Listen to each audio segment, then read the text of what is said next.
Et bienvenue, trailers, trailers, runneuses, runners, dans ce nouvel épisode du 5 km à l'Ultra Trail, podcast qui partage des conseils pour que vous puissiez courir et atteindre vos objectifs personnels dans la course à pied.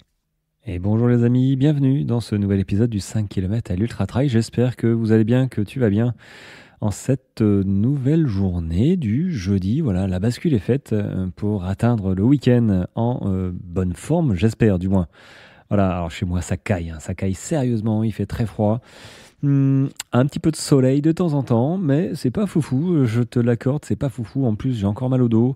Bon, tu sauras tout de ma vie, mais voilà, c'est une grosse inflammation au niveau des lombaires, j'ai un peu trop forcé, et ça a été débloqué par l'ostéo mardi, mais n'empêche, l'inflammation est toujours là, hein, le temps qu'elle s'en aille gentiment. Bah ouais, voilà, je devais aller courir ce matin, donc mercredi matin, j'enregistre, il est un petit peu tard, il est 22h.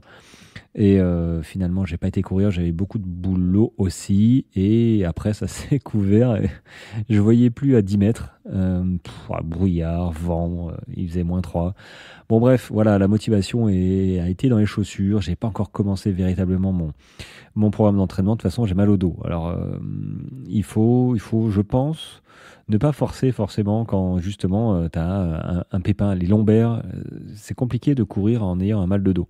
Forcément, la course à pied, c'est fait d'un choc articulaire, notamment au niveau du dos, des chevilles, des hanches, du bassin, des genoux, bref, là où il y a une articulation, quand on court, c'est pas génial. Et là, je suis un peu affaibli. Donc, est-ce que, à l'heure actuelle, au moment où tu écoutes ce podcast, je serai en train de courir, c'est-à-dire le jeudi 16 janvier, le jour où sort ce podcast, j'espère. Peut-être que demain matin, j'irai courir. Je te tiendrai au courant. De toute façon, quand je vais courir, je fais une petite photo, j'en parlerai. C'est blanc, ça dégèle pas chez moi. Bref, hein, ça fait partie. C'est bien l'hiver. Après, je préfère la neige, peut-être. Voilà, mais je vais pas me plaindre. Il y a encore 2 semaines, il pleuvait. C'était chiant, quoi. Mais bon, la boue fait partie de la vie, la vie de coureur et de trailer, hein. Alors, de quoi je vais te parler? Écoute, il y a un thème que j'aime bien, qui est celui de ne pas se comparer aux autres. Et j'ai une phrase qui m'est arrivée tout à l'heure, qui disait « Ne compare pas ton chapitre 1 avec le chapitre 20 de quelqu'un d'autre ». Et je trouve ça mais génial comme phrase. Et je dis « Ouais, mais ça claque ». Parce que ça veut dire mais exactement ce que j'ai envie de transmettre. Parce que tu vois, par exemple, dans le groupe WhatsApp de la communauté Running and Trail, voilà, on se présente, voilà, moi je fais ci, moi je fais ça, je viens d'où, voilà. Et il y en a quand même qui disent ah mais moi je fais que des toutes petites courses par rapport à vous, alors j'ose pas le dire. D'ailleurs je sais pas si tout le monde s'est présenté, c'est pas sur le groupe, c'est plutôt sur Instagram, où les gens pas se dévalorisent, tu vois, mais se dire ah non mais moi je fais rien en fait comparé à toi. En fait, non, c'est pas ça le sujet en fait. C'est sûr que si, en fait, il y a toujours meilleur que soi. Et si à partir du moment où tu te compares à une personne qui a beaucoup plus d'expérience que toi, parce que elle a commencé à courir il y a 10 ans, parce que c'est peut-être son métier, peut-être qu'elle a beaucoup plus de temps, peut-être qu'elle a aussi d'autres objectifs simplement, elle a un autre passé sportif.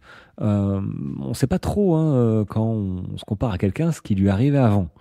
Mais c'est vrai que c'est compliqué de comparer 2 personnes, et même 2 personnes ayant commencé en même temps. Vraiment, faut vraiment que ce soit 2 personnes qui soient à peu près dans le même moule, quoi, j'ai envie de dire. Voilà, qu'ils soient sportifs ou non sportifs, mais c'est hyper négatif de... Allez, il faut s'inspirer. Il faut s'inspirer. Moi, je pense que j'inspire des gens à courir, à se mettre à la course, parce que voilà, je parle très rarement non plus. Hein, j'étale pas ça sur ma bio, par exemple, d'Instagram. Je dis pas que j'ai fait une course de 310 km au mois de septembre, que j'ai fait un 160, que j'ai fait un 60, que j'ai fait un 24 heures.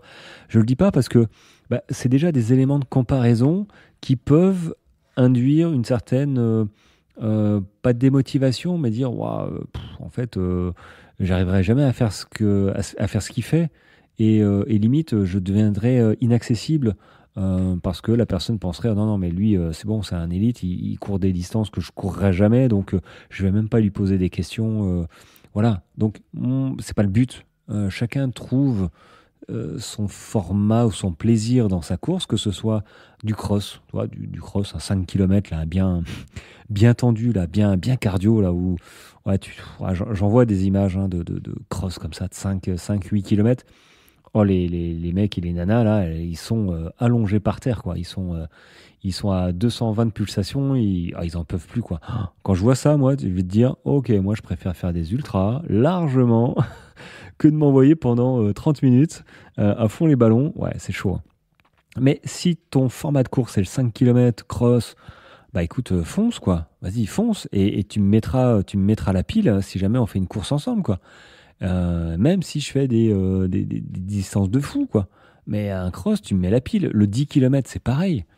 Ouais, faut trouver sa distance. Et si ta distance, toi, c'est un 20, un 30, un 40, et que, ok, tu t'es aventuré plus loin, mais que finalement, les temps de course, les distances ne te plaisent pas, tu trouves pas ton plaisir parce que, bah voilà, tu préfères peut-être un petit peu plus la vitesse ou pas passer des heures, voire des nuits dehors, bah, c'est ok aussi.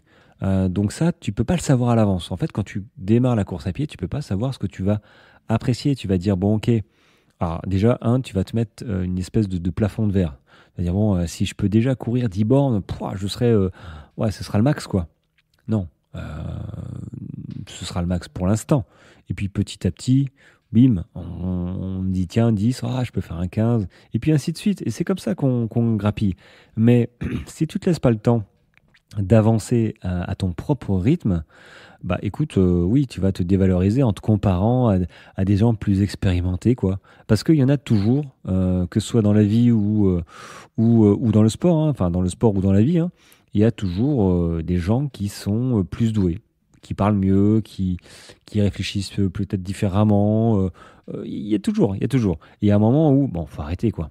Faut arrêter. Moi, j'ai arrêté de, de regarder ce que... Alors, je regarde ce que font les autres, mais c'est par curiosité, c'est par, tiens, une envie, quoi. Ah, tiens, c'est ce qu'il a fait, ça peut être pas mal. Mais bon, voilà, s'il a mis 3 heures de moins que moi sur le même parcours en course à pied, bah, et félicitations à toi, quoi. J'ai envie de dire, bon, moi, ça m'allait. Mon objectif, c'était de terminer en bon état, ou c'était de rentrer dans les 50 premiers.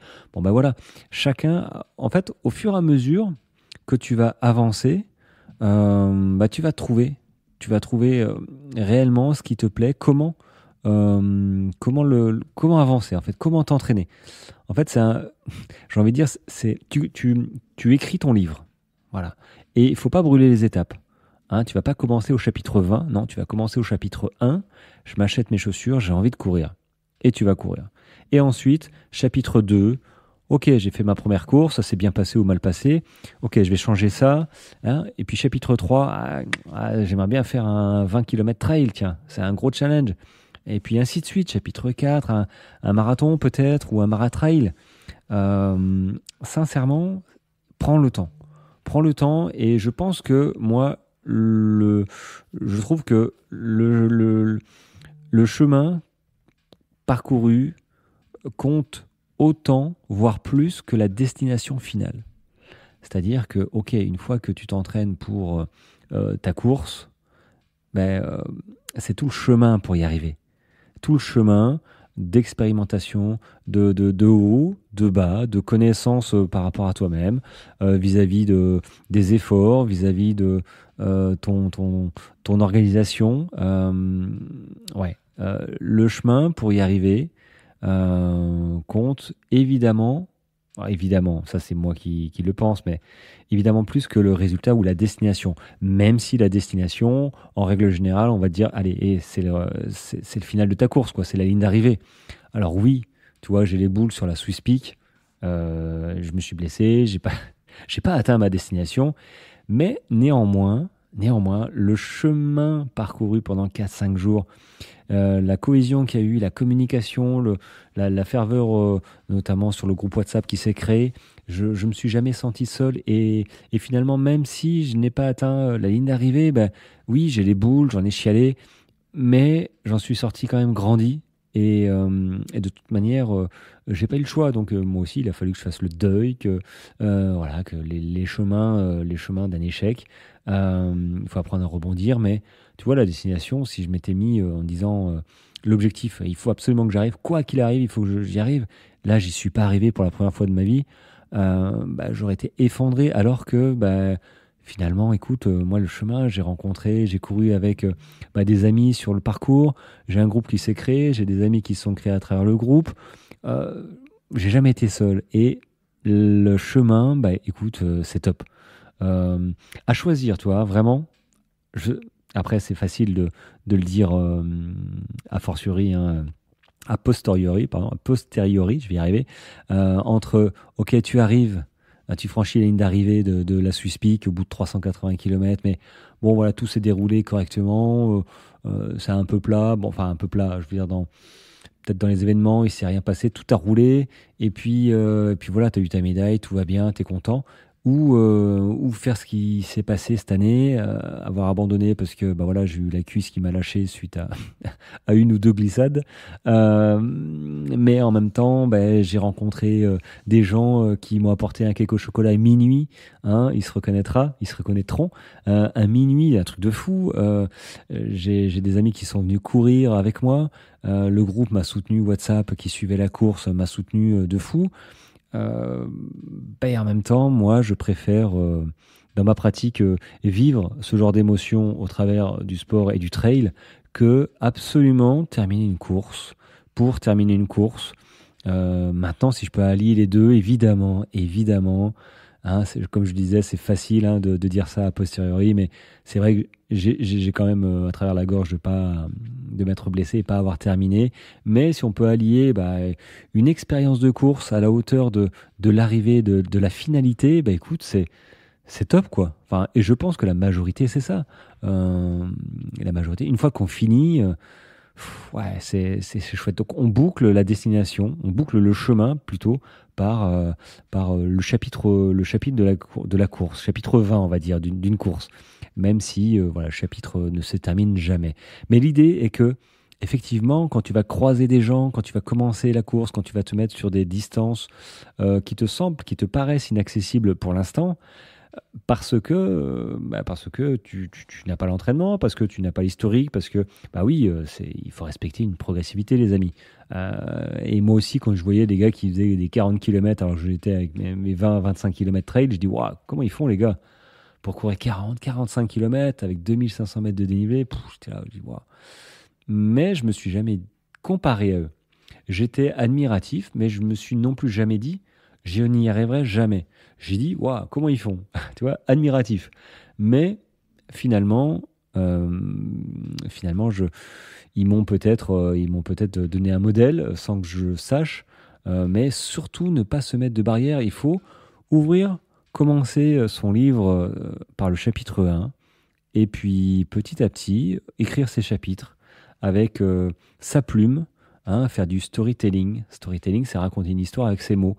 Bah là, tu racontes ta passion, tu racontes ton sport à travers tes mots à toi, tes sensations, tes ressentis, ta vie, hein, tes expériences. Est-ce que tu as le temps? Combien de fois tu peux aller courir dans la semaine par rapport à quelqu'un d'autre? Moi, c'est pour ça que je ne me compare pas aux autres.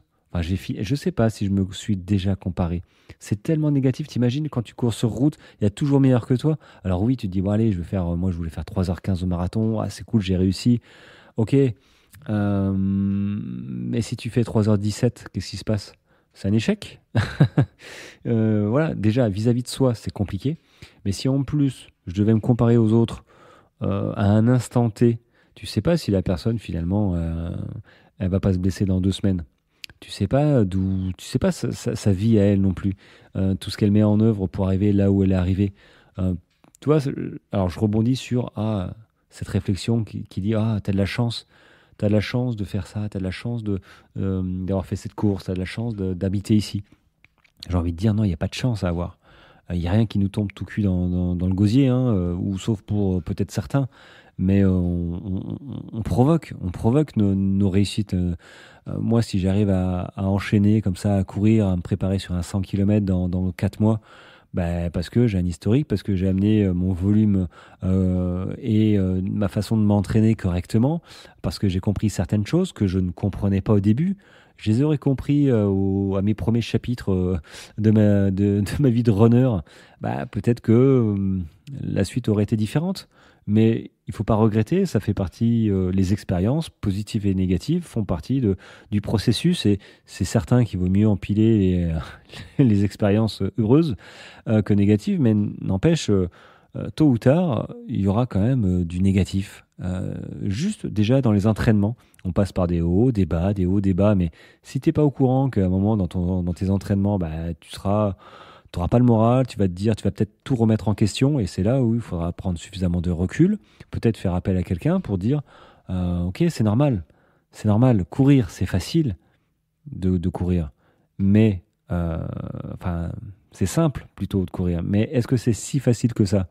Non, c'est rempli de pièges en fait, c'est rempli de pièges, et c'est pour ça que dans le commun des mortels, on se dit ouais, courir, allez, on y va, on court, facile, on s'achète une paire de chaussures et il y a là quoi.